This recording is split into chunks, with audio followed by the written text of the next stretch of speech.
زور سے سبحان اللہ۔ یعنی تھوڑی سی اسی وقت بندہ دوسری مرتبہ ٹٹولتا ہے تو مل جاتی ہے، لیکن پہلی مرتبہ ہاتھ میں نہ آنا اس مطلوبہ چیز کا، اور دل کے اندر ایک بھوک کا اٹھنا، ایک غم کا اٹھنا، انسان کے دل کا رنجیدہ ہونا، انسان کی عقل کے اندر تھوڑی سی پریشانی کا پیدا ہونا، فرمایا یہ بھی جائے گا نہیں جائے گا، اللہ رب العزت اس کے بدلے میں بھی تمہارے گناہ کو معاف فرمائے گا۔ تو دیکھو مومن ہمیشہ ابتلا کے اندر مبتلا رہتا ہے۔ تو بات سیدنا ابراہیم خلیل اللہ علیہ السلام کی ہو رہی تھی۔ کون ابراہیم؟ جس کی ہر لمحے پہ حضرت ابراہیم خلیل اللہ علیہ السلام نے قربانیاں پیش کی۔ جب اللہ رب العزت کی طرف بلایا اور لوگوں نے کہا کہ میں پہلے عرض کر چکا ہوں کہ اس پہ میں نے پچھلے سال 3 جمعے لگاتار پڑھائے تھے، تفصیلی بات کی تھی، لیکن سمجھانے کے لیے لوگوں نے کہا جناب یہ سورج یہ خدا ہے، آپ نے فرمایا یہ نہیں ہو سکتا، اور باقاعدہ دلیل کے ساتھ اس کا رد کیا۔ انہوں نے کہا چاند خدا ہے، فرمایا یہ بھی ڈوب جاتا ہے، یہ بھی خدا نہیں ہو سکتا۔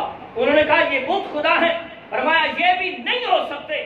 جب وہ دلائل سے عاجز آ گئے، دلائل دینا بند ہو گئے، اب وہ حیران ہے یار اس بندے کو جواب کیسے دیا جائے۔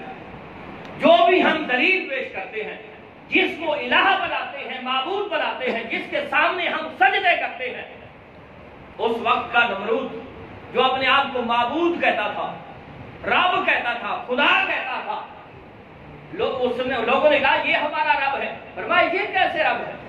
اگر یہ رب ہے تو میرا رب سورج کو مشرق سے طلوع کرتا ہے اور مغرب کے اندر غروب کرتا ہے۔ اگر یہ رب ہے تو اس کا الٹ کر کے دکھائے۔ فَبُہِتَ الَّذِي كَفَرَ، قرآن کہتا ہے نمرود اور اس کے حواری حیران رہ گئے، یار کیسا دعویٰ کر دیا ہے ابراہیم خلیل اللہ علیہ السلام نے۔ تو حضرت ابراہیم خلیل اللہ علیہ السلام کا جب سارے دعووں کا جواب نہ دے سکے تو شیطان آیا۔ کہا شیطان ایک بوڑھے انسان کی شکل میں آیا، کہا پریشان کیوں ہو؟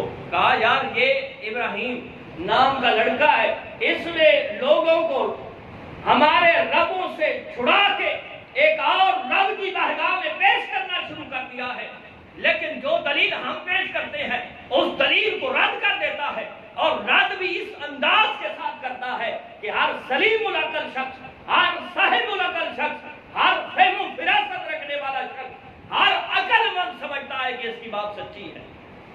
اب ہم اس کے اعتراضوں کے جواب تو دے نہیں سکتے۔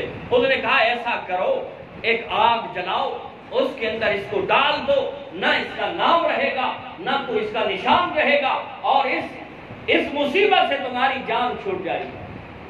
اب دیکھو انہوں نے 1 دن نہیں، 2 دن نہیں، بلکہ میں نے جہاں تک پڑھا ہے لوگ منتیں مانا کرتے تھے کہ میرا یہ کام ہو گیا تو نعوذ باللہ من ذالک، ابراہیم خلیل اللہ علیہ السلام کو جلانے کے لیے جو آگ کے شعلے جلائے جا رہے ہیں، ہم اس کے اندر اپنی طرف سے لکڑیاں ڈالیں گے۔ 40 دن بعد لوگوں نے کہا ہے، بعد نے کہا ہے 60 دن، بعد نے 80 دن بھی کہا ہے۔